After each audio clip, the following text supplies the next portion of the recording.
And good afternoon, and thank you, Patty, for inviting me. My name is Evan Weiner, and thanks right now to Betty and Sally for being here. And we're going to talk a little baseball, or as my old buddy Terry Cashman, the singer, would say, talking baseball. But we're not going to be talking about the game at all. We're going to talk about baseball and the American culture, and I'm sure you recognize that guy. Lawrence Peter Berra, Yogi Berra, who I got to become friendly with. I wouldn't say we had a friendship.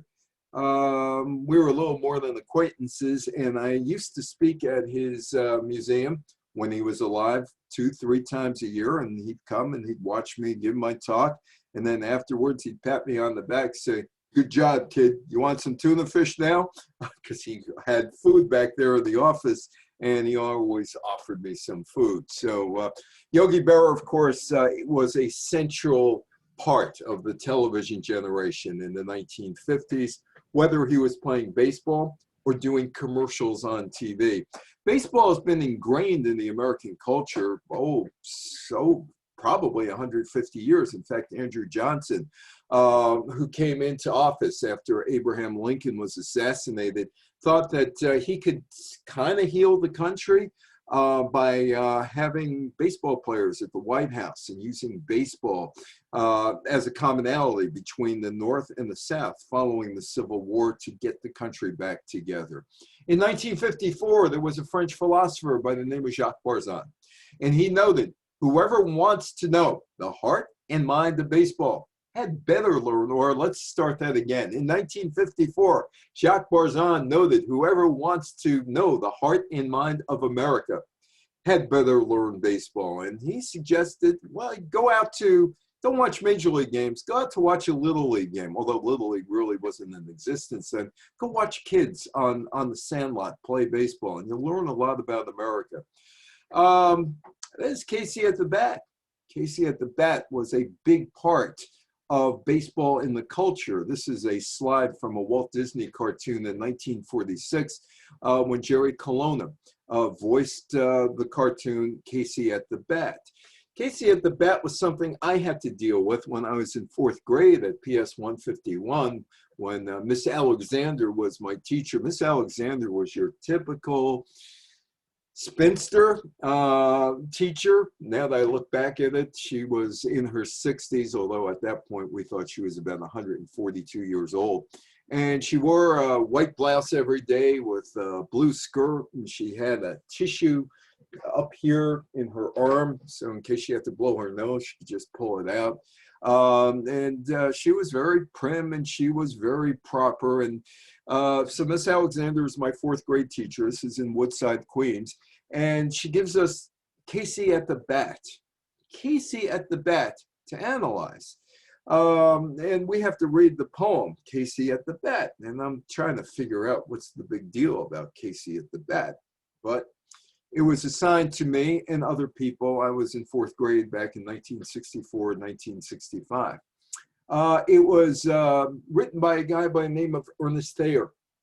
He was a columnist with the San Francisco Examiner between 1886 and 1888. And Ernest Thayer and I have one thing in common. He was a columnist for the San Francisco Examiner in the 19th century, and I did op-ed pieces for the San Francisco Examiner in the 21st century. 2 centuries apart that we both wrote for that newspaper. Casey was printed on June 3rd, 1888, without author's credit. I'm not sure if Thayer was ashamed of it or just it was a throwaway. You're just writing something just to fill time, which a lot of times is what a columnist does, and I should know because I've written op-ed pieces and I have written all kind of radio commentaries, and sometimes you just have to do it and you just find the subject as a throwaway. But getting back to Casey at the Bat, apparently Casey was the big time star for the Mudville 9. And he was the guy that they counted on to win games. But here's a chance for him to win the game, and the bases are loaded, and he's up there, and the mighty Casey strikes out. And Miss Alexander wanted us to analyze the ball. It was pretty easy for me. I was only 8 years old. I just thought he was a lousy baseball player. Struck out with the game on the line. Oh, no, no, no, no. No, you're wrong. You're wrong. You're wrong. You're wrong. Yeah, that'd be wrong. You struck out, you know. You're wrong. It's about man's failures, that men could fail. And Casey did not come through when he was supposed to.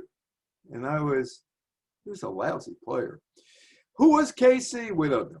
He might have been King Kong Kelly, who was a big star in New England back in the 1880s. And Thayer was from the East Coast, and so he might have seen him. But there were people in Stockton, California, who say, no, he was a local guy. He played for us locally, part of the Mudville Nine. There's no joy in Mudville. The mighty Casey has struck out. So we all know who Casey ever was. Could be King Kong Kelly, could be somewhere else. In fact, Thayer never even promoted this thing. 9 years after it came, or 7 years after it came out, Thayer would recite the poem at a Harvard class reunion in 1895. But he was done with the poem. But other people weren't. Guys like him, DeWolf Hopper, Heather Hopper's father. DeWolf Hopper somehow gets his hands on this poem. You know, it's just in the newspaper. It wasn't like it was on the internet where everybody could see it instantly. You had to be in San Francisco, the San Francisco area, to actually find it. Hopper found it and said, you know what? This might be a good thing to perform on the vaudeville stage. And he figured out an act.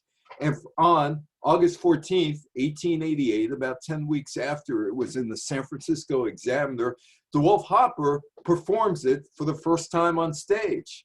And it wouldn't be the last time. He'd do it 9,995 times more, or 900, whatever, over 10,000 times he did it. And it became real popular. Really, really popular. And so popular, it was recorded. Now, this is in the Springfield, New Jersey library, down off of 22 in New Jersey. And the story is that you had this thing in your house. You had this big cylinder. You put it into this machine, and you cranked it up a little bit. And those things that look like it's 3:15 on the clock, it spun around, and those things made noise, and you could hear music, or you could hear a poem on there. And you could hear the poem Casey at the Bat in your house if you had one of those. The reason the Springfield Library in New Jersey had one of those was that there was a guy in town. He was a hermit. He collected all kinds of things. And he had this music player, or in this case, poem player. And the librarian there, the head librarian, said, I was speaking in that room, and she said, do you want to hear this? I said, I'd love to hear it. So she put a cylinder in and played it, and it worked. So the guy collected all kinds of things, which would be trash to most people. But for the library, it was, you know, these were things that you could find that they could use in a little museum place. And so these artifacts like that player, and behind me is an old pair of skates and a gun and all that other stuff. But if you had one of those, you could hear Casey at the Bat, and it's done by this guy, Russell Hunting. He was a sound recordist on that back in the 1890s. And he records this poem for the first time in 1893. Hopper is out there, he's doing it on the vaudeville stage. And this guy decides, okay, I'm playing around with the sound, let me see how it sounds. And he records it. And then he records it again in 1898. And because it is alleged that it may be King Kong Kelly and the guy's name is Casey and all that, he does it with a heavy Irish brogue. In 1905, John Kaiser goes down to the Thomas Edison laboratories over in Menlo Park, New Jersey, and in New Jersey, and he records it for Edison. Hopper finally gets around recording it for Victor, which would eventually become RCA Victor, and Nipper the dog, his master's voice and all that, but that would not come out until 1906. But the Kaiser version and the Hopper version, you could hear on that thing. This is Sagaway, Quebec. And I speak on cruise ships, and we were in Sagaway. And this is in the winter, well, the fall of 2019. Man, I remember being able to travel. Anyway, so there's a guy who has this garage that's open, and people are in there, and I walk in there and take a look at the artifacts that are in his garage, including old soda bottles. And I spotted that, and I said, I got to take a picture of that because I could use it. It's the Crank Victrola. You throw the record on there, and you could listen to it in your house. And in the 19 teens, you could listen to Hopper, and you could listen to Casey at the Bat as well. Hopper would be the first to commit the verse to film. It was a short subject film done in 1922. Wallace Beery starred in a 1927 film version of it. Jerry Colonna, who was Bob Hope's second banana, you might remember him. If I ever told that to my kids, they would never know who that is. Jerry Colonna recorded a rendition for Disney, which later provided the basis for a 1946 Disney cartoon. Jackie Gleason performed it on his television show. Johnny Bench, Tug McGraw, and others voiced the poem, often in orchestral settings. Now, that sign may not mean anything to you right now, but that sign meant something to a guy by the name of Jack Norworth. Jack Norworth was a lyricist back in the days of Tin Pan Alley. And he's riding on the subway one day, and he looks up and he sees this sign, ball game today at the Polo Grounds. Well, he's on the subway, and if you've been on the subway, you know that it's loaded with Dr. Zinmore's Zits placards. Go see Dr. Zinmore to get rid of your acne. But this thing, he looks at and looks at and looks at and looks at and looks at. He's got an idea. He's got an idea. So he tells his writing partner, Albert Von Tilzer, hey, I want to write a song about baseball. And he does. And it's called Take Me Out to the Ball Game. And that is Harry Caray, the late Harry Caray, who was in Chicago at Wrigley Field. And in between the top of the seventh and the bottom of the seventh inning, he would sing out, scream out, screech out, because he couldn't sing, take me out to the ball game. This is a tradition in Wrigley Field that has continued long past Harry's demise, where you could sing the song if you're a celebrity, but or a local celebrity, but you have to sing it poorly. That's the charm of the song. You have to sing it rather poorly. The song was written in 1908. Norworth and Von Tilzer never saw a baseball game. Norworth was going out with a woman who might have seen the baseball game, who was kind of a women's liber, because it just wasn't proper society for a woman to go out to a baseball game. It wasn't proper society at all. Women didn't go to the games. They were looked down upon. Baseball players were looked down upon. So they come up with a set of lyrics, and you know it. Take me out to the ball game. Take me out to the crowd. Buy me some peanuts and Cracker Jacks. I don't care if I ever get back, for we will root for the home team. They don't win, it's a shame, for it's 1, 2, 3 strikes, you're out. At the old ball game. Well, the song would become very famous on the vaudeville stage. But there's more to that song, and maybe more to the background of that song than you think, because most people only know that little lyric of the song. Apparently, the song is sung, that part of the song is sung by a woman by the name of Katie Casey. We don't know too much about who Katie Casey was. After all, she is a fictional character. She may have come from the Lower East Side of Manhattan, or maybe from Brooklyn. And she's going on a date with somebody. Maybe it's her boyfriend. Maybe it's her fiance. Maybe it's her husband. Or maybe it's just a brother or a friend. And they hop on the subway and they kind of figure out, well, what are we going to do this afternoon? What are we going to do? Now, baseball games used to start around 3 o'clock in the afternoon, end by around 5 o'clock. And so Katie and the unnamed male that she's with, they're going back and forth. What do you want to do? I don't know. Hey, this is Katie talking. Let's go to the baseball game. And her beau is, no, I don't want to go to the baseball game. And they're going back and forth and back and forth. And finally, Katie can't take it anymore.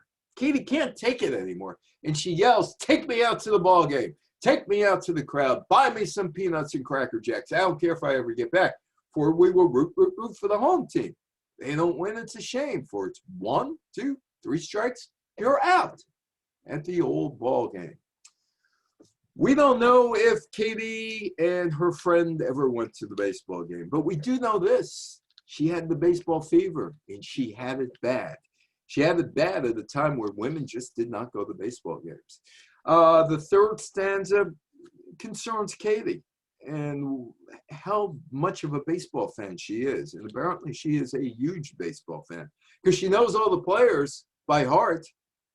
She knows how to get them aroused, which means it could be anything. It's probably I'm reading too much into the song, but she knew all the players.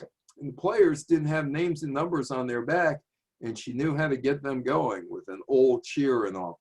This could be, and somebody in the Washington Post 2 years ago made a point of this, that this may have been the first women's liberation song, because women were not supposed to scream, "Take me out to the ball game" at that time, because it was very unladylike and the players were all ruffians and a lot of them were looked down upon, even though baseball was very popular in the country.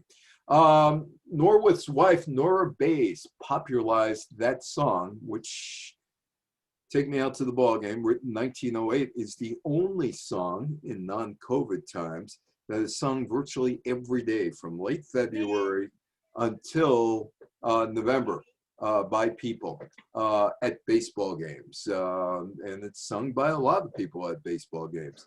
There was also one other song that Nora Bayes popularized. It was called "Shine On, Harvest Moon." Shine on, harvest moon. "Take Me Out to the Ball Game" would not be heard at the baseball game, Major League Baseball game, until 1934. This movie came out in 1936, A Night at the Opera, and that's Groucho Marx. And briefly, the summary is Groucho is the manager of an opera company run by Margaret Dumont. They go over to Europe. They're looking for the greatest tenor in the world who's there. Yeah, they find him, but Groucho also finds Harpo and Chico, and they have a friend who's a great tenor. They stowaways on the boat coming back to New York, and then they want to get the lesser-known tenor up there, and they have to kill some time because you got to get rid of the well-known tenor, knock him on the head, knock him out, and get the other guy up there and in costume and all. And to kill time, Harpo and Chico go down into the orchestra pit, put out sheet music. It's "Take Me Out to the Ball Game." And Groucho comes down selling peanuts and Cracker Jacks. Harpo Marx would return to that song on an I Love Lucy episode in 1955. It's been in numerous movies, numerous TV shows over the years. The other major part of the American culture once, not so much today, these guys, Abbott and Costello. The funny thing about the routine, who's on first, what's on second, is that in vaudeville, in burlesque, the type of routine that they were doing, where you had the straight guy, the smart aleck, which was, in this case, Bud Abbott, who actually got 60% of the take. Costello only 40%, because a good straight man used to make more money than the comic, the real comic in this thing. So anyway, Costello is playing the idiot, and it was an old form of entertainment around in vaudeville and burlesque called rounders. And baseball was derived from an English game called rounders, which makes it rather interesting and somewhat ironic that their the most famous comic routine about baseball is from something called rounders, and rounders was a comic, two guys going at each other. You had the straight man who is asking questions or answering questions, and the idiot, Costello, asking questions as to who's on first. Who gets, well, when he gets paid, who gets paid? Certainly. And that would go on and on and on. So that was rounders in vaudeville and burlesque. It's a classic, it may be the most classic rounders routine, or the best known rounders routine in American history, but it came out of a common style from those days. Did Abbott and Costello actually pay Michael Musto $15 for the routine? Because Michael Musto in St. Louis allegedly came up with the routine. Not known. Did Musto give Abbott and Costello the routine? Not known. Did Abbott and Costello steal the routine from Musto? Not known. Did Musto actually write the routine? Well, there are others who said, no, we wrote the routine. He had nothing to do with it, but he did perform it, and he didn't perform it well. Abbott and Costello did. It's like that in the world of comedy. Jerry Lewis was up at the Borscht Belt at the Catskills in the 1930s and 1940s, and basically stole everybody's routine. Or made it better. He took it for his own and made it better. Hey, you know what? All comedy is stolen, according to my friends who are comics, or borrowed, I should say borrowed. And John Joseph, one of the comics I know, says, who's Alan King was his mentor. You might remember Alan King from the Ed Sullivan Show, among other things. He said, nah, they gave Musto $15. My other friend, Max Stocelli, spent years and years on the sea, king of the sea, comic-wise, said, no, we're comics. We steal everything. So we don't know. It's kind of a murky beginning to who's on first. Yeah, it was a baseball burlesque routine. Yeah, sure. In fact, some people said that Abbott, who was basically counted the money, sold the tickets before he went on stage, did a version of the routine before meeting Costello on the burlesque circuit. But nobody seems to know for sure, and nobody really kept accurate records. But Abbott and Costello would get the routine around 1936 and work on it and work on it. And they were, at that point, working as regulars on one of the most popular radio shows of the time on CBS, The Kate Smith Show. And in March of 1938, after working on it and working on the timing and all that other stuff, and probably getting some help from Costello's writer, John Grant, and another writer by the name of Will Glickman, they go on. And they are a smash, and the rest is history. They suddenly, overnight, rocket. It was a rocket ship to fame, and they parlayed it well.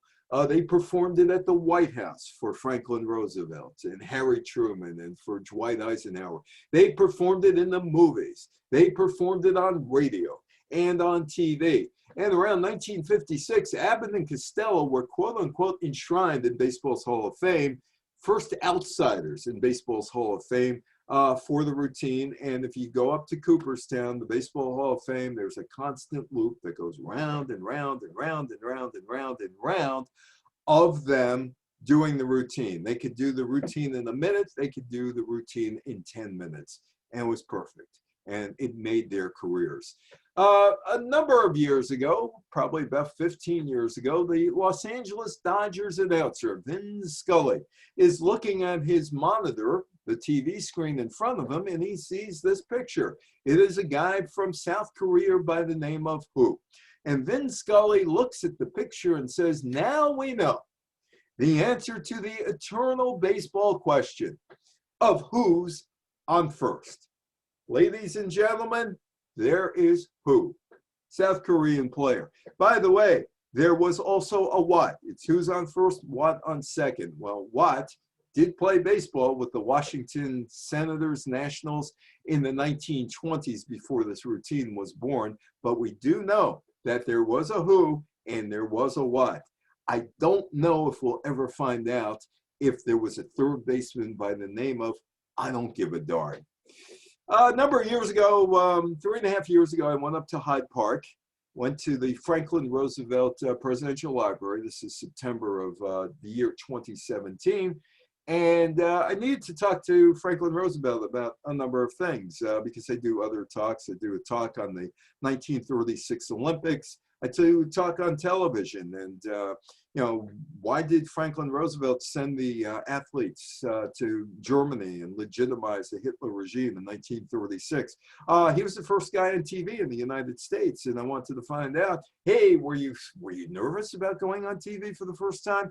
And I also wanted to talk to him about baseball and World War II because D-Day, or rather Pearl Harbor Day, December 7th, 1941, and there's some question as to whether or not baseball should just fold up and just sit out the duration of the war or should continue. Kennesaw Mountain Landis was the baseball commissioner at the time, and it should be noted in 1918, the American League, because of World War I, cut the season down to September 1st, and they didn't go through the rest of the season, and didn't want to play in the World Series. But the Chicago Cubs ownership insisted on playing the World Series, which was a good thing for the Red Sox because they won the World Series behind Babe Ruth. But they did cut the season down. Had nothing to do with the influenza, that the Spanish flu that would eventually hit the country in 1918, 1919. But anyway, okay, what do? Dear Mr. President, I don't know what to do. Should we continue playing or should we not continue playing? Roosevelt sends him what is called the Green Light Letter, which is up at Hyde Park. I honestly feel that it would be best for the country to keep baseball going. Baseball provides a recreation which does not last over 2.5 hours. Well, Roosevelt's been dead since 1945, so hasn't seen baseball today, and which could be gotten at very little cost. That's not true either today, but Roosevelt could. His class could afford any game they wanted to go to. And incidentally, I hope that night games can be extended because it gives an opportunity to the day shift to see a game occasionally, because he wanted people to relax during World War II. This letter to baseball also allowed football, hockey, boxing, track and field, and the growing sport of basketball to play at that time as well. The movies, they're going to put me in the movies. That is Babe Ruth. Babe Ruth, of course, was a great pitcher. He won 88 games with the Boston Red Sox. Great home run hitter, and a genuine 24-carat star in the 1920s with Jack Dempsey and Rudolph Valentino and Al Jolson, and throw in Gertrude Ederle as well. So, but Babe was in his own stratosphere, so to speak. But he was in 10 movies. Baseball in the Movies, a 1920 silent film called Heading Home, starred Babe as a baseball star. He starred in Babe Comes Home, a 1927 silent movie. No print has survived. The films were made of stuff that would disintegrate over time, and if you didn't try to preserve it, you wouldn't have it eventually. It would just dissolve. He also appeared in a Harold Lloyd silent movie, 1928, called Speedy, where he portrayed himself again in the cameo role. He needs a cab to Yankee Stadium, and Harold Lloyd is the cab driver, and Babe wishes he never got in a cab. Overall, Ruth was in 10 movies, from Heading Home to the last one, The Pride of the Yankees, the Lou Gehrig story, which came out around 1940, 41, somewhere around there. But the first real star of baseball who made it onto the vaudeville stage and into film was this guy, Mike Donlin, who played second base with the New York Giants back at the turn of the century into the 19-teens. He was called the baseball idol of Manhattan. He was a pretty good player. He hit .333, but he took multiple breaks from the game because he could make money on stage and in vaudeville. He finally gave it up for good in 1914 and went right into the movies, the silent movies. He starred in a movie, talk about stereotyping, called Right Off the Bat, about baseball, which featured his New York Giants manager, John McGraw, who also had something of a film career as well, not like Donlin, but he was in a few films. And it is thought that he had made at least 53 appearances on film. Of course, most of those films disintegrated. They were gone.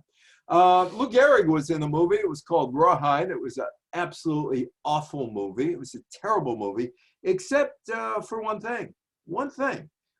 He was beginning to be affected by the ALS, which was eventually called Lou Gehrig's disease. And the doctors looked at how he maneuvered in this movie, which came out in 1938, and measured how quickly the disease had gotten to him.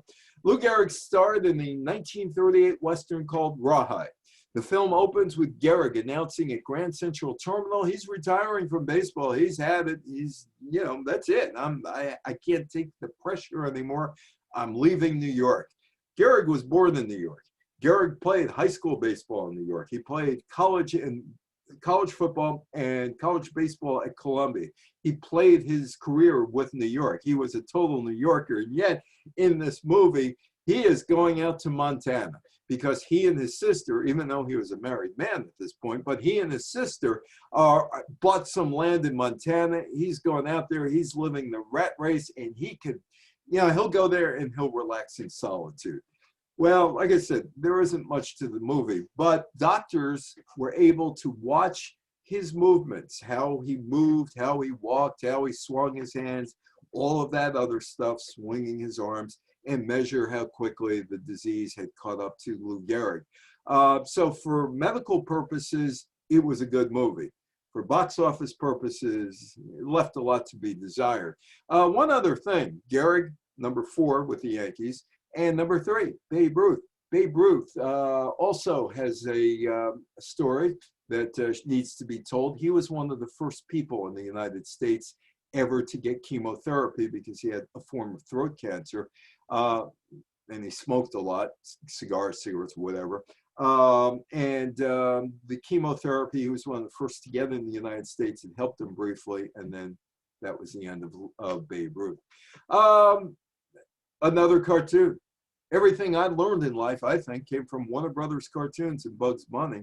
This cartoon, Bugs Bunny takes on the Gas House Gorillas because he's in the outfield. He's a heckler, of course, and he's telling the guys from the Gas House Gorillas, I could beat you with one arm tied behind my back.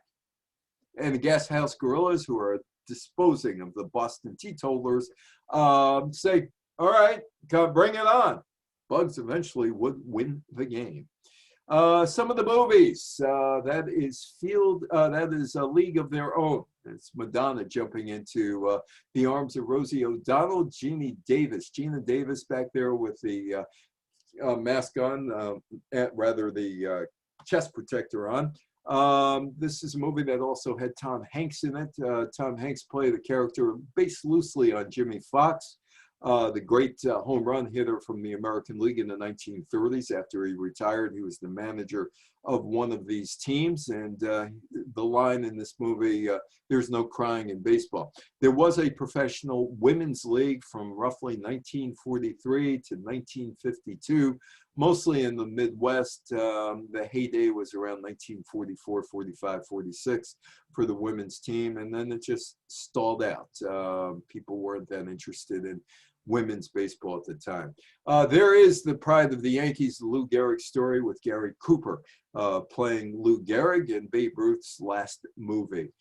Some of the other movies that you probably remember, Bull Durham, that's Tim Robbins on the left, Kevin Costner on the right. I had a lot of people back in those days say, hey, you look just like Kevin Costner. I said, no, I don't. Yeah, you do. In fact, I was at a bar in San Francisco one night, and this woman came up to me and she said, are you Kevin Costner? I said, no, but I'd like to have his money. So this is the movie Bull Durham. Jerry Lewis, when the Los Angeles Dodgers came into existence, this is 1959 or so, and he's giving Pee Wee Reese some direction in a movie that was called The Geisha Boy, which featured the Los Angeles Dodgers. Robert Redford was in the movie The Natural, and that was shot in Buffalo, New York. Here's Costner again, and he's talking to supposedly Joe Jackson. This is the Field of Dreams in Iowa. Baseball was supposed to have a game, Major League Baseball was supposed to have a game in an Iowa cornfield where this movie allegedly took place.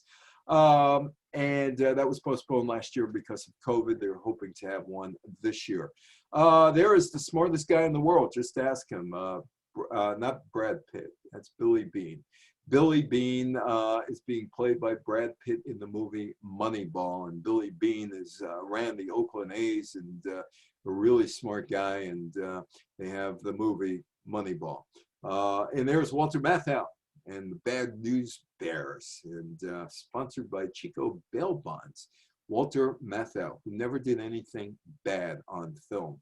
One of the last of the Yiddish actors. And he was great with Jack Lemmon, whether it was Fortune Cookie, Odd Couple, Grumpy Old Men.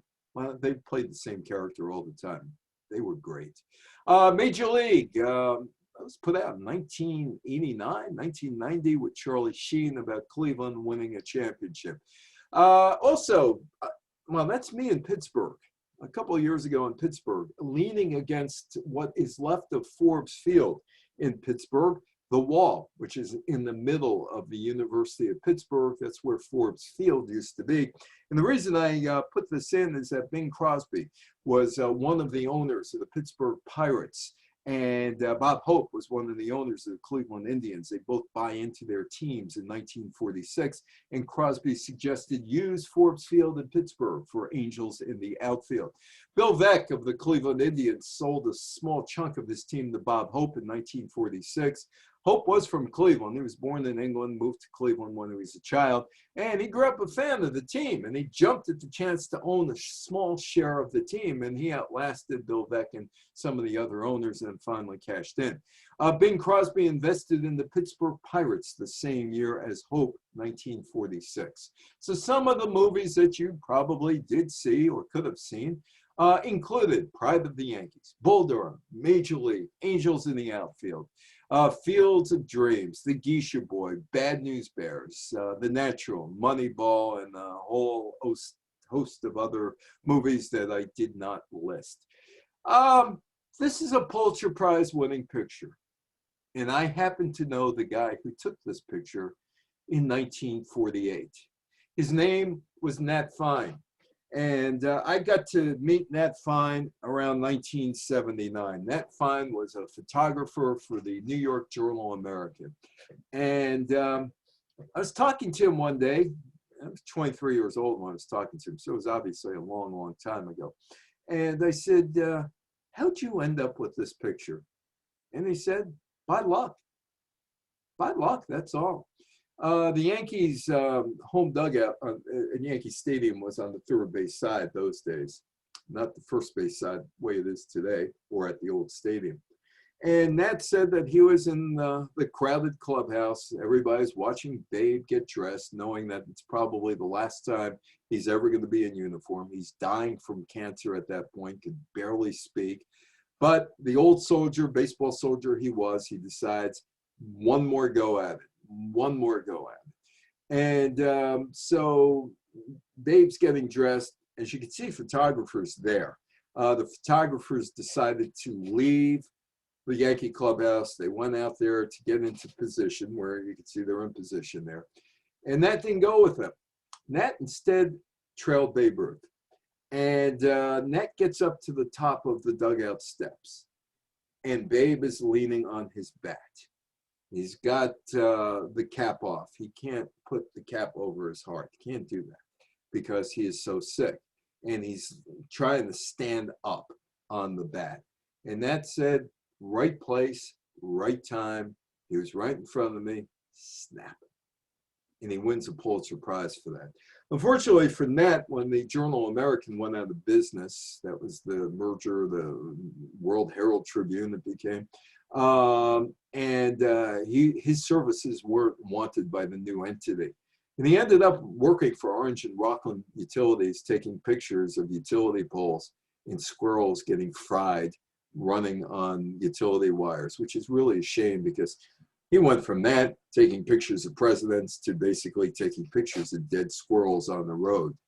Springfield TV, the Springfield Simpsons, the 1992 champions, Springfield Nuclear Power Plant. The Simpsons, Homer Simpson, scoring the winning run, giving the nuclear power plant the championship, and also uniquely helped put Homer Simpson into the Hall of Fame up in Cooperstown. Some of the TV shows, Mr. Ed. I'm not sure who Sandy Koufax is signing that autograph to. Is it to Mr. Ed or is it to Wilbur? Ellen Post, played by Alan Young. Wilbur Post, played by Alan Young. Sandy Koufax is on the Mr. Ed show. Herman Munster. Leo DeRocher's on the Munsters. And this is quite an interesting story that they had worked up. Herman is out there. He's the all-American father, hitting fungos, playing baseball on some baseball field near his house. And his son, Eddie, is out in the outfield, Edward Wolfgang Munster, and he's hitting long, long fly balls. And Leo DeRocher, who never got up early in the morning, never did, his idea of getting up early in the morning was to prepare for a baseball game played at 2 o'clock in the afternoon, because he was out all night having a good time. But anyway, he emerges from these bushes. He sees Herman Munster. He's the Dodger third base coach at that time.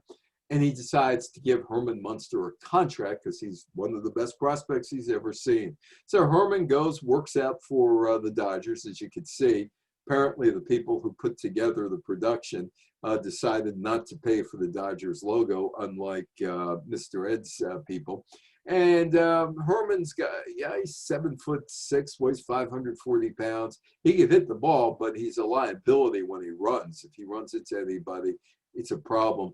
And eventually, he doesn't make the Dodgers. He gets cut, goes back home, plays football. It's the fall, starts kicking the ball to Eddie, where Elroy Crazy Legs Hirsch of the Los Angeles Rams, general manager, comes out of the same bushes that Leo did, allegedly months earlier, with a contract to sign with the Rams, and Leo comes running out of the bushes. Don't do it, Elroy, don't do it. But Herman Munster did have a shot at making the Los Angeles Dodgers and the Los Angeles Rams on TV.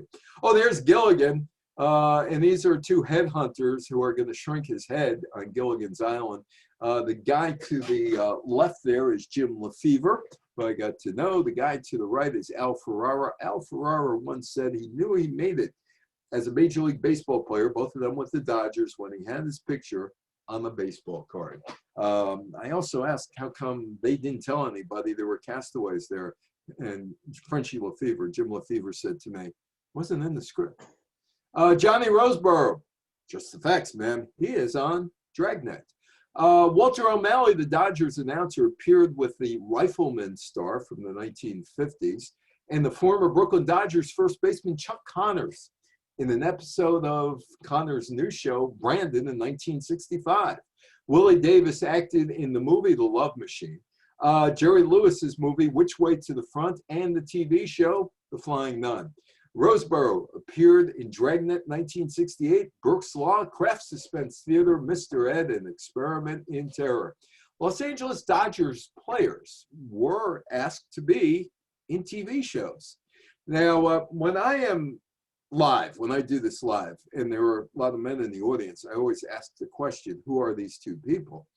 And on the left, they'll say, well, that looks like Phil Silvers. I said, you're right, that is Phil Silvers. Who's the guy on the right? And they don't know. And I tell them, that's Bilko. They said, that's Bilko. Wasn't he Sergeant Bilko? I said, yeah, he was Sergeant Bilko. And Nat Hiken, who wrote the Phil Silvers Show, or You'd Never Get Rich, or the Bilko Show, depending on syndication and how they repackaged the shows, went to baseball games in Los Angeles when Los Angeles was a minor league baseball town, and the best player on the Los Angeles Angels was this big guy by the name of Steve Bilko. And he loved the name so much, Bilko, that he put his lead character became Bilko, Ernie Bilko, named after that guy on the right, Steve Bilko. Donna Reed, Brady Bunch, Mr. Ed, The Munsters, The Phil Silvers Show, also known as Bilko. That's where players ended up. This guy, Moose Stubing. Moose Stubing was the manager of the Anaheim Angels in the late 1980s. He's from the Bronx. He was born in the Bronx in 1932, but ended up in El Paso, Texas. And, well, here's a trivia question for you. You must know all about the show Love Boat and Captain Stubing. Well, that character was named after him, Moose Stubing, when Aaron Spelling, and there you go, there's Captain Stubing. Aaron Spelling, who is the king of schlock shows, as he called them, whether they were Charlie's Angels or Dynasty or Fantasy Island or this show, The Love Boat. Well, he used to go to the Baseball Encyclopedia to look for names, see names that he thought would fit, and he saw Moose Stubing. And he said, that's it. He is going to be Captain Stubing. Meanwhile, John Forsythe, who is on one of his shows, Dynasty, and also provided the voice of another show, Charlie's Angels. You never saw him, but he was the one who allegedly was Charlie, I suppose. He landed his first paying job, and he's doing voiceovers on Charlie's Angels, but his first paying job was the ballpark announcer at Ebbets Field for the Brooklyn Dodgers in the 1950s. he would be the voiceover guy for Charlie's Angels in the 1970s, and he'd be in one of Spelling's big hits, Dynasty, in the 1980s.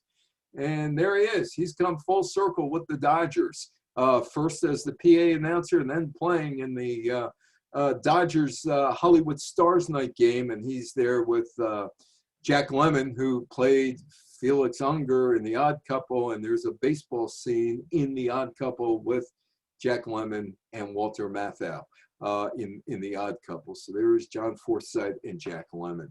Oh, there is Bob Uecker, who I've known for a long time.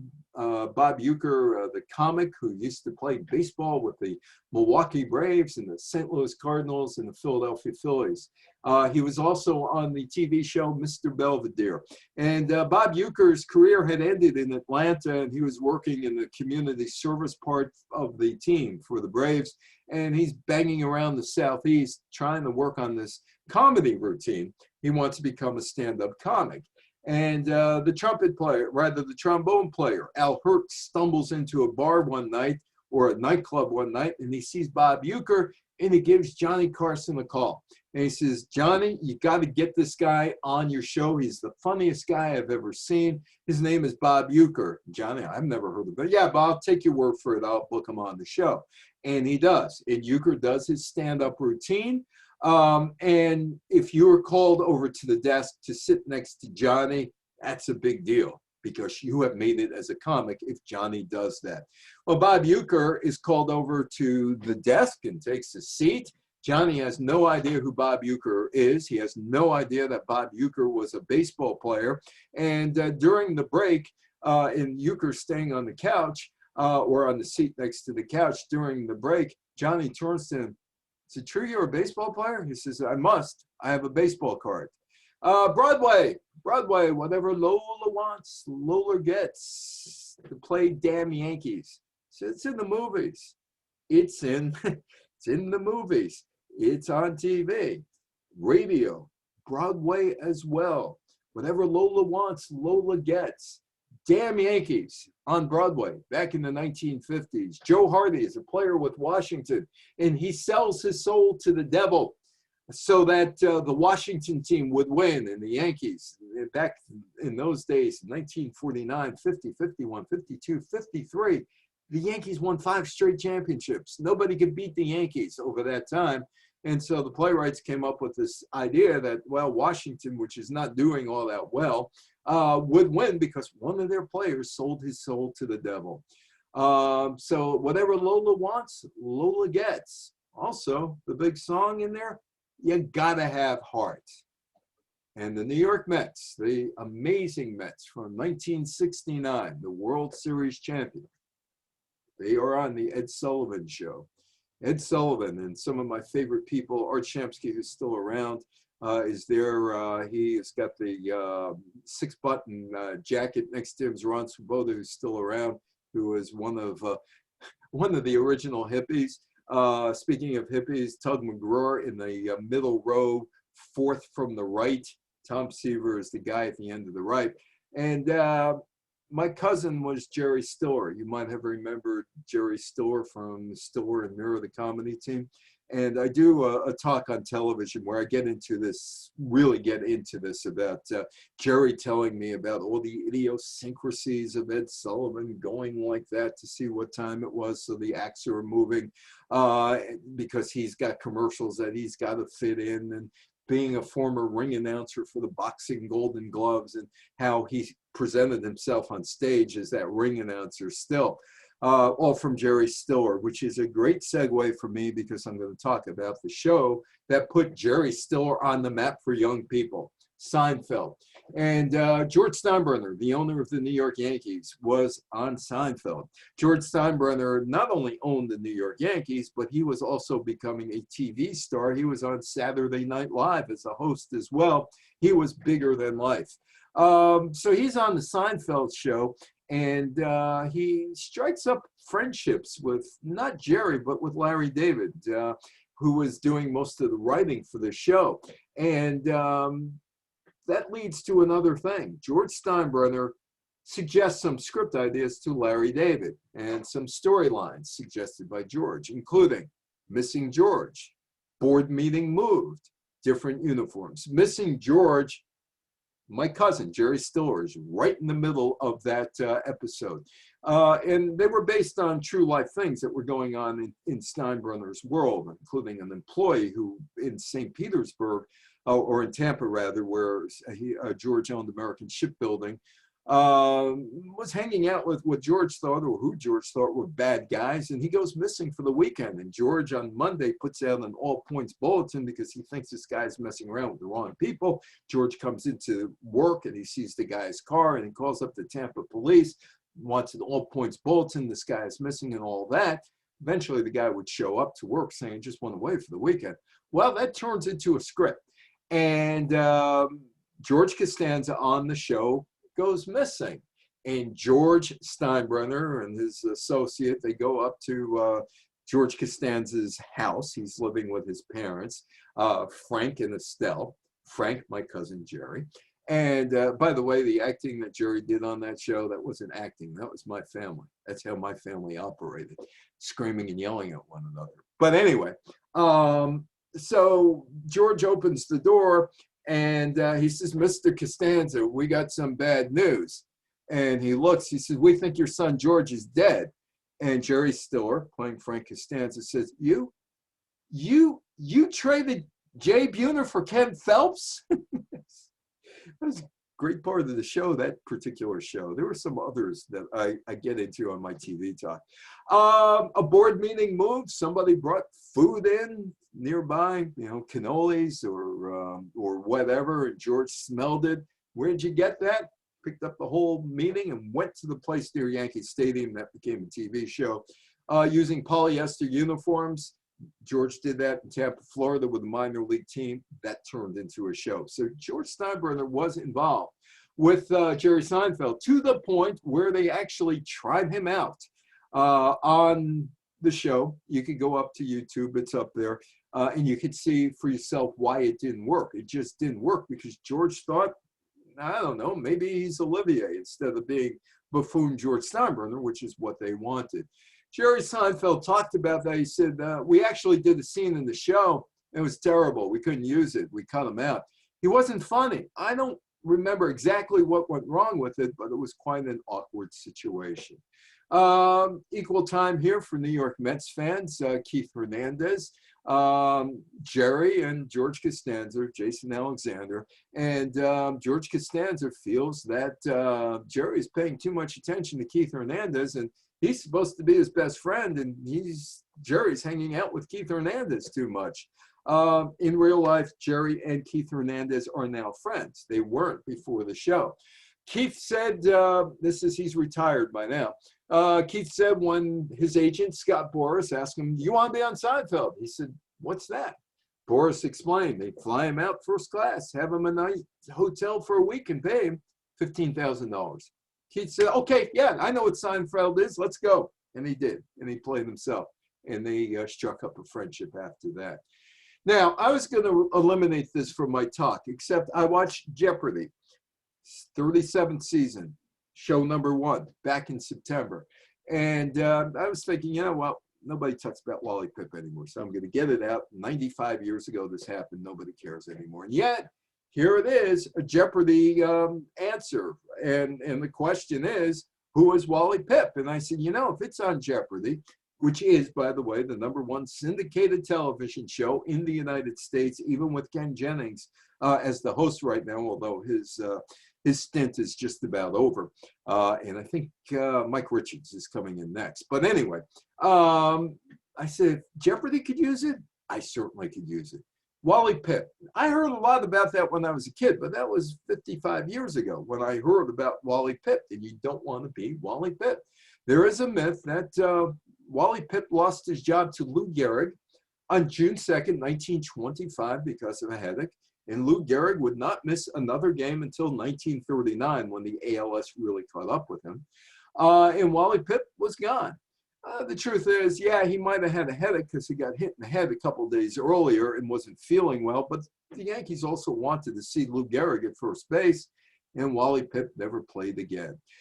with the Yankees. He went on to other teams, but not with the Yankees. So, you know, the moral of the story is don't call in sick because somebody else will do your job.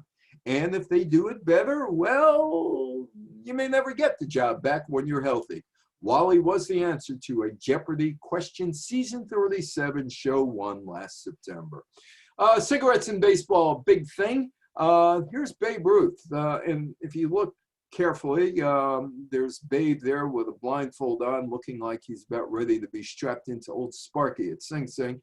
Old Gold, smoother and better, presenting Babe Ruth in the blindfold cigarette taste. Old Gold's mildness and smoothness marked it right off the bat, getting back to his first movie as the best. Babe would die of throat cancer.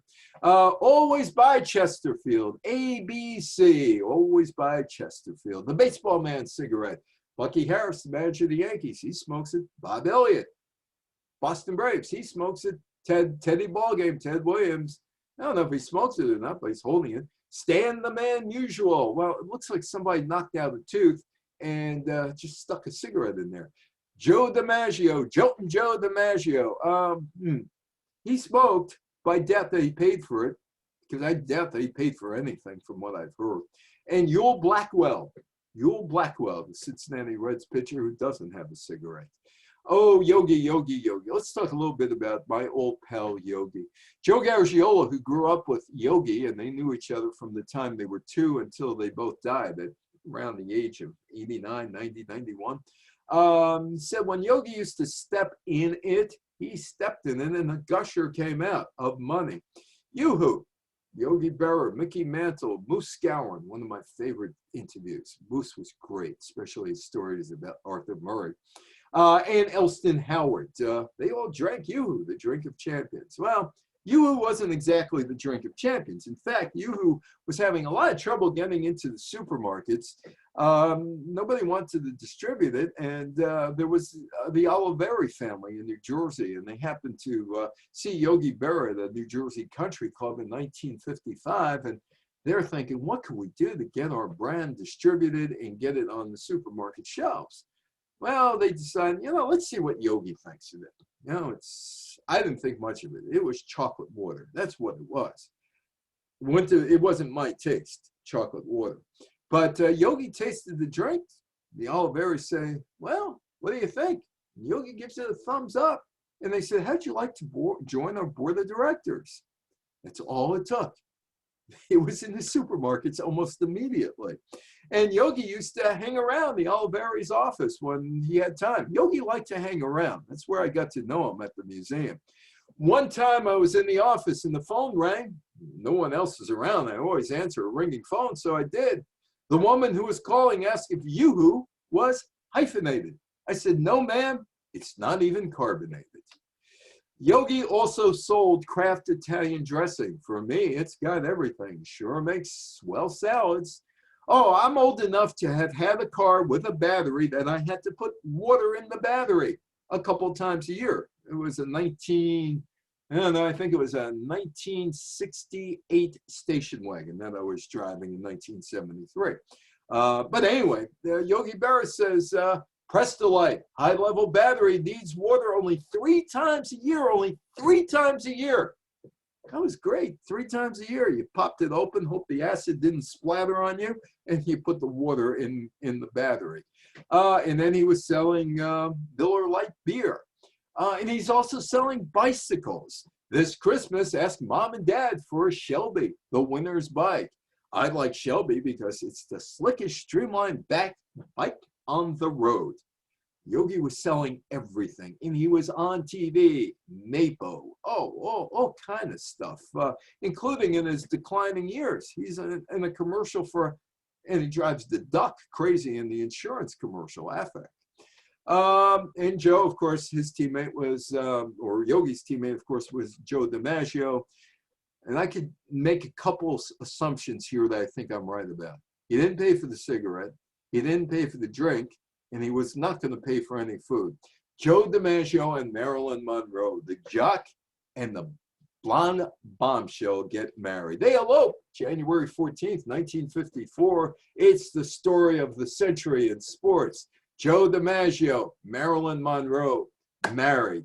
But It doesn't last too long because about 9 months later, it's over. Marilyn Monroe files for divorce, citing only mental cruelty. And that mental cruelty was probably, well, it was connected to, well, not the statue, but the movie where the dress blew up. Because DiMaggio happened to be on the set the day that the dress blew up. Now, Joe wanted from his wife a number of things: a stay-at-home mom, somebody who would cook him dinner, somebody that would not be more famous than him, and somebody who did not make more money than him. And on all four accounts, Marilyn Monroe failed. This is actually in Stamford, Connecticut, not far from you, down in the middle of town. And they put the statue, 26-foot Marilyn, right in the middle of town, facing the First Congregational Church. So when you left the church, the first thing that if you looked up you saw was the back of the skirt. And if there's another church to your screen's right, to my left, Marilyn's left, there's another church, so you would see the side of her halter top. There were some parishioners who were not very happy with the placement of the Marilyn Monroe 26-foot statue back in 2017, but for my purposes, it's great. Apparently, Joe was on set that day, didn't like what he saw. Some things happened that night, and within days, Marilyn was out of the scene. More of Joe and how Joe was so interwoven with the culture, the song Mrs. Robinson, which actually started out as Mrs. Roosevelt because Paul Simon was looking for heroes because he had done a snatch of a song for The Graduate, and people said, flush it out, maybe a hit. It was. We Didn't Start the Fire by Billy Joel, Joltin' Joe, going back to the 1940s. Duke Ellington, Did You See Jackie Hit That Ball? And Teresa Brewer, Mickey. But let's talk about Joe D. 1960s, 1968. Simon and Garfunkel, the song Mrs. Robinson, backed by Old Friends Bookends. Joe didn't particularly like the fact that he was in this song. And I have spoken to some of his ex-Yankee teammates or Yankee teammates long ago, Johnny Blanchard, Whitey Ford, and Bill Skowron, and they all told me basically the same story. There's a variation when Paul Simon goes on the Dick Cavett show, but apparently Joe was looking for Paul Simon because he wanted to talk to him about the show, a song, and eventually the two of them would go out to dinner. And Joe sat down. I guarantee you he didn't pay for dinner. I'm pretty sure Paul Simon paid for the dinner.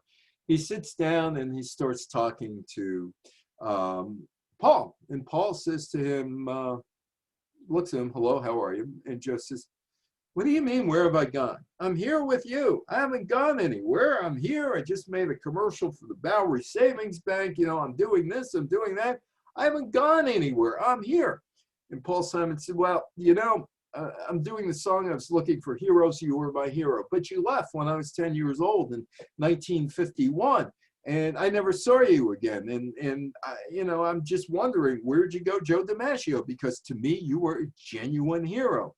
And Joe says, but I'm here. I haven't gone anywhere. And, you know, this goes on and on for a little while. They eat. Finally, dinner is over. Joe thanks Paul Simon. And that's it. That's the end of that. Paul thinks that he's adequately explained to Joe that he meant nothing by it other than he was a hero to him. And, you know, it's just a song. That's all it is. Then he goes on, he being Paul Simon, on the Dick Cavett show. And he tells Cavett, I said I didn't mean the lines literally. I thought of him as an American hero, and genuine heroes were in short supply. He thought about Eleanor Roosevelt. He thought about Ted Williams and settled on Joe DiMaggio. DiMaggio, accepted the explanation. He thanked me. We shook hands and said good night. But Cavett knew about what happened between Mickey Mantle and DiMaggio. They hated one another. DiMaggio was jealous. Mickey was young, good looking, could run like the wind. The name Mantle comes out of the earth. And he was talented. And Mickey hated Joe because in the 1951 World Series, one of the few times I actually talk about a game here, they're both chasing a fly ball to right center field, and Mickey is running like the wind, and he trips over a drain in Yankee Stadium's outfield, and he tears up his knee. And he always thought that Joe loafed on the ball, and that's why he got hurt. So they hated each other because of these two reasons. So Mickey once asked Paul Simon, hey, why'd you use that guy? You know, why'd you use him? And Paul Simon said, Joe DiMaggio fits much better in this song than Mickey Mantle. So Dick Cavett asks, about Mantle and why Mantle's name wasn't used, and he used DiMaggio instead. And Dick said, Simon says to Dick Cavett, it's all about syllables, Dick. It's about how many beats there are. Terry Cashman, he and I share the same periodontist in the Bronx in Riverdale. He wrote songs too about baseball, and if you take a look at the cover of this album, or rather this 45, remember when they sold 45s? There's something missing. What's missing there is Joe DiMaggio. This is at Shea Stadium during an Old Timers Day. It was Duke Snider, Joe D, Willie, and Mickey, and they're walking in together, the royalty of New York baseball center fielders at Shea Stadium.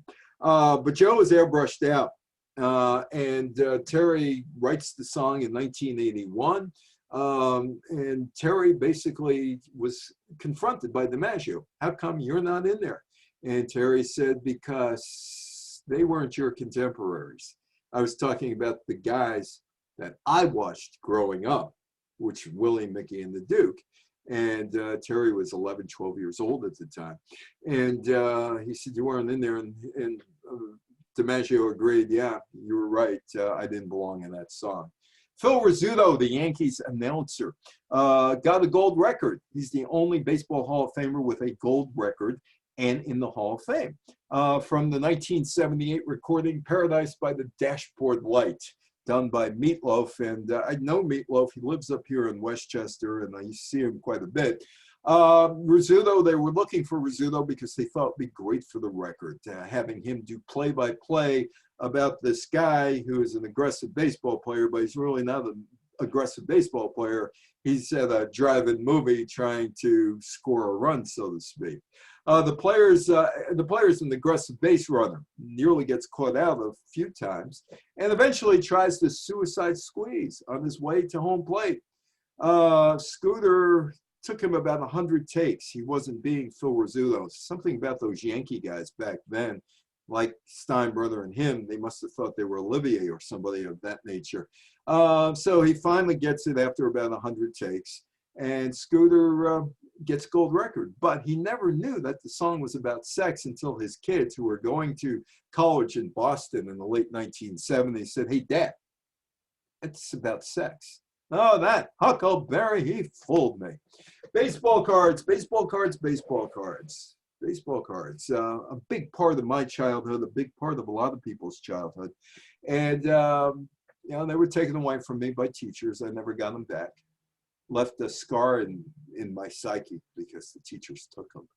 But with the baseball card, besides collecting them, it could teach you how to add, subtract, multiply, divide. If you want to know guys' latest statistics, taught you how to gamble.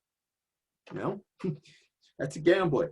You weren't trading cards. You were gambling to win the other guy's cards. It's your first entree into gambling, whether you ended up in Connecticut over at the two casinos at the other end of the state or down in Atlantic City.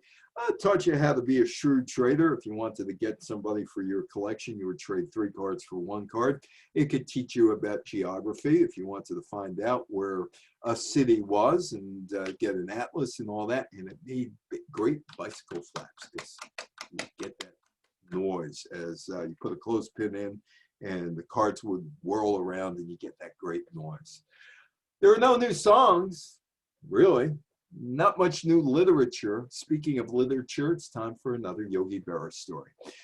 This is told to me by Dave Kaplan, who's written a couple books about Yogi or was the ghostwriter for Yogi's books. And he was telling me the story of Ernest Hemingway meeting Yogi Berra at Yankee Stadium. And Ernest Hemingway comes in. Hemingway, of course, wrote Old Man and the Sea. And inside or in the book or within the pages of the book, Hemingway refers to Joe DiMaggio in the book, the Yankee center fielder. But anyway, Hemingway is, that's the Old Man and the Sea book, by the way. Anyway, so Hemingway's coming in and he's being introduced individually to every Yankee player. Ernest Hemingway, Mickey Mantle, Ernest Hemingway, Whitey Ford, Ernest Hemingway, Whitey Ford, going down the line. Finally, they get to Yogi, and they say, Yogi, this is Ernest Hemingway, this is Yogi Berra. Yogi says to Ernest, hey, Ernie, what paper you write for? Should have said Kansas City Star. He would have been right. Homer Simpson is in the Baseball Hall of Fame. He went in an exhibition in 2017. Other non-baseball people in the Hall of Fame, Casey at the bat, of course, with Thayer. In 1985, John Fogerty released a song called Center Field. The movie, League of Their Own, and of course, Abbott and Costello, who's on first. That's me in 1985 talking to Joe Namath. Bruce Morton is there with me. Bruce occasionally stops in at some of my talks. Still, after all these years, we're friends. And Joe Namath wins the Super Bowl with the New York Jets in 1969, solidifying football's hold as the #1 sport in America by that point. Actually, it surpassed baseball in 1965, so football is on their way. They passed baseball. 1950, it was baseball, horse racing, and boxing that dominated the American sports scene. Football started, went ahead of baseball by 1965. Muhammad Ali, he was really popular, really popular. This is a picture from 1985, but boxing is dead now, as is horse racing. That is Gulfstream down in Florida. Jim Bouton wrote the quintessential baseball book called Ball Four. It came out in 1970 about an aging baseball player, Jim Bouton, who had lost his mojo, so to speak, and was not the player that he was 4 or 5 years earlier after he hurt his shoulder as a pitcher, and he's just trying to hang on. As he once said, all your life you grip a baseball and you think that's the way it is, but in the end, it's baseball that grips you. He humanized players with the book Ball Four. It was one of the 20 most influential books of the 20th century, according to the New York City Public Library. Jim passed away last year up in Great Barrington, Massachusetts, and the last time I saw him was about 3 or 4 years ago, and he died from Alzheimer's and dementia. Part of the book used for the arbitration when Peter Seitz ended baseball's reserve clause. Soccer, this is me on the red carpet in Philadelphia. I'm in this movie called Sons of Ben. Soccer, in a lot of ways, has supplanted baseball as the choice game for kids around the country. Finally, it ain't over until it's over. Well, it ain't over until it's over until you get the last story, and you're going to get the last story right now. It was Mike Dyer, who's in Sarasota, Florida right now in retirement, who got Yogi to say that in 1973. It ain't over until it's over. It's not much of a story, and you're going to be disappointed, but it ain't over till it's over is a famous saying, but there's not much behind it. Yogi was the manager of the New York Mets in 1973, a team that wasn't doing all that well, but somehow was hanging in there and had a chance at winning the National League East pennant in 1973.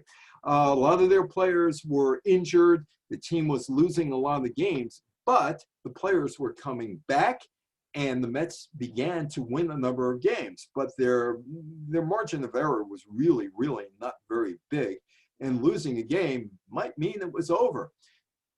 The Mets would lose a game in September of 1973. And Mike Dyer, who is working with the Long Island Press, a guy I've known forever, Mike Dyer says to Yogi, well, you lost, and it's not good that you lost. Is it over yet? And Yogi looks at Mike and said, it ain't over till it's over. But it's over. I want to thank you for being here, and I want to thank Patty, who I didn't see here today. I want to thank you. If you have any questions or any comments, feel free.